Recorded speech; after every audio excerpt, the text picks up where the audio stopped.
କୁନି ଝିଅକୁ ହୋଇଛି ଅଜଣା ରୋଗ। ବାପା ମା ଏ ଡାକ୍ତରଖାନାରୁ ସେ ଡାକ୍ତରଖାନା ବୁଲି ବୁଲି ହୋଇଗଲେଣି ସର୍ବସ୍ୱାନ୍ତ।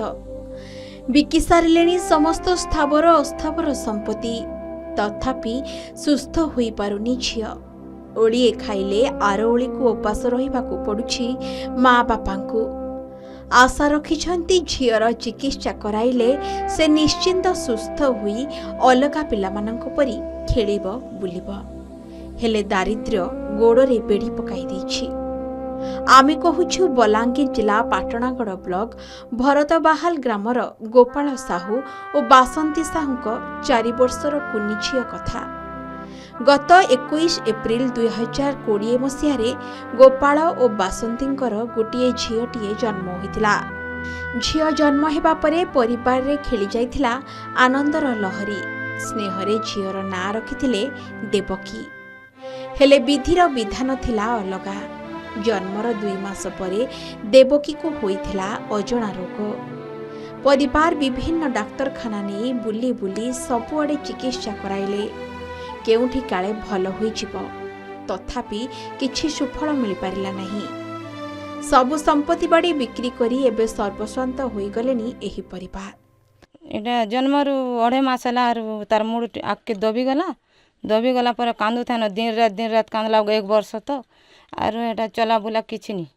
কাকে ডাক্তার দেখাই দিলে? হ্যাঁ হসপিটাল মানকু দেখুছু আজ্ঞা। কানা কইছ? ওসব সাধুছন কিছু কাম দেবানি কিছু হেবানি। কিছু কাম ধন্দা করি পারবানি, খাই পারবানি কি রাঁধি পারবানি কি কিছু আমার রোজগার भी নাই। আজ্ঞা ভুকা শুষা भी মরি যাউছ। ভাগি যাচি করি সে কানু ধার কানু উধার হেনতা চলুছ। 5 ବର୍ଷ ହେଲାନ ଛୁଆ ସବୁଆଡ଼େ ନେଇକରି ଚିକିତ୍ସା କରି ଆଣିଲି। ଆମର ପାଖରେ କିଛି ନାହିଁ। ସରକାର ତରଫରୁ କିଛି ଯଦି ସହଯୋଗ ମିଳିବା ହେଲେ ମୁଁ କିଛି କରିପାରିବି। ମୋ ପାଖରେ ଯାହା ଥିଲା ମୁଁ ସାରିଦେଲିନ ଆଜ୍ଞା। ଭିକାରୀ ଭଳିଆ ସବୁ ଗୋଟେଇ ଦେଲି। ଖାଇବା ଲାଗି ଦାନା ବି ନାହିଁ। ସରକାରରୁ କିଛି ସହଯୋଗ ମିଳିଲେ ମୁଁ କିଛି ଟ୍ରିଟମେଣ୍ଟ କରିପାରିବି। ଭଲ ବଡ଼ ହସ୍ପିଟାଲ ଗୋଟେ ନେଲେ। ଛୋଟ ଝିଅ ଦେବକୀକୁ ଏବେ ଆଉ ଡାକ୍ତରଖାନା ନେବା ପାଇଁ ସମ୍ବଳ ନାହିଁ।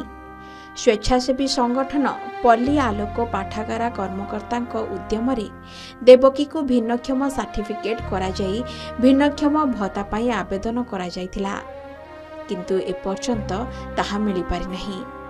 ସ୍ୱାସ୍ଥ୍ୟ କାର୍ଡର ସୁବିଧା ମଧ୍ୟ ପାଇପାରୁନାହିଁ ଦେବକୀ, ଯାହାଫଳରେ ଝିଅର ଅଧିକ ଚିକିତ୍ସା ପାଇଁ ଅର୍ଥର ଆବଶ୍ୟକ ରହିଛି।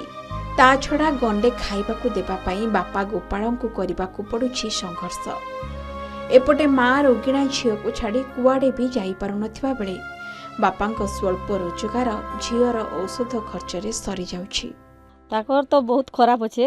ବହୁତ ପୁରା ଚଲବାର ବୁଲବାର ବି ଅସୁବିଧା। ଲେବର କାମ କଲେ ୟାକୁ ଚଲୁଛନ୍।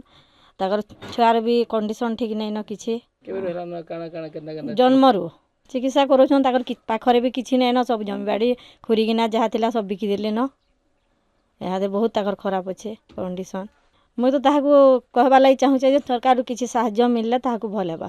এটা জন্ম আজ্ঞা আদরে হেন্তা হেকরি হেটা হাইছন আরো সবু তো আদরে সারি দেলে ন সে ছুয়ার হাতে সমস্ত ছুয়ার দিহে আরো ভোগ দুঃখ সুখ করি তাপনে এটা ইহাদে চলুছন। আর কাଣା কাଣା করবে সরকার তরফু করবে যে করি দেবে আজ্ঞা। সরপঞ্চ পূজাকে তো নি কহবার তাল আজ্ঞা।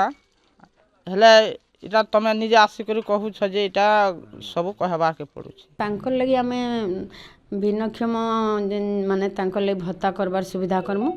আউ অন্যান্য যাহা भी সুবিধা আছে সেমানকর যেন বস পাস আছে, ট্রেন পাস আছে কি অন্যান্য যাহা কিছু তাকর আটেন্ডেন্ট আউ তাঙ্কর যাহা 2 জনকর মিলি পারছি আমি সেটা সুবিধা করবার লাগি বিএসএসঙ্কর সঙ্গে আমি কথা হই সারিছু। আউ যেতে জলদি হব তাঙ্কর সুবিধা করমু আমি। আউ আমার গোটে রিপোর্টে যাইছি ডিসিপি অফিসকে যেন মানে কি মানে অসুবিধার অছন ছুয়া মানে সমস্ত ছুয়া মান কলে বিভিন্ন প্রকার সেটা ক্রাইটেরিয়া আছে। আউ সে ক্রাইটেরিয়া যেন ছুয়া মানে আসতুসন তাঙ্কু আমি রিপোর্ট মাগি করি আমি গোটে ফর্ম আছে সে ফিল আপ করি আমি ডিসিপি অফিসকে পঠাই দেসু। সেনু যাহা যেন ইয়ে ক্যাটেগোরি রে যেন সুবিধা আছে সেটা পাই পারছো। কথাটা মো নজরକୁ ଆସିଛି आउ अत्यंत दुखर कथा जे गोटे छोट छुआर एमती माने असुविधा हो जाइए जो घर लोक भी बहुत असुविधा भोगुंट तो आम सरकार तरफ निश्चित भाव में आम सहायता रेडक्रॉस रु जहाँ अच्छी आमर कैपेबिलिटी अनुसार आमर पावर अनुसार तो मुझे साहाय्य करी निश्चित तापर या कलेक्ट्रेट ऑफिस को यांकर लेटर करी छुआर कथाटा जो कि CRM CMRF भी केमती अधिका पैसा पाइपर जो कि तार चिकित्सा अति भलसे हम मु कामना करुँच से शीघ्र ठीक हो गरीब परिवारर रोगिणा झीटी पाई सरकारी सहायता सहित अधिक चिकित्सा जोगाई देवा पाई ग्रामवासी सरकार को अनुरोध करथिबा बेले पाटणागड़ शिशु सुरक्षा अधिकारी और उपजिलापाल कुनी झील देवकी विषय रे जानिबा परे समस्त सुविधा सुजोग जोगाई देवा पाई प्रतिश्रुति दैछंती। देखा जाऊ सरकारी अधिकारी देइथिबा प्रतिश्रुति केबे पूर्ण करुछंती। पाटणागड़र सुधाकर दास का रिपोर्ट के न्यूज ओडिशा।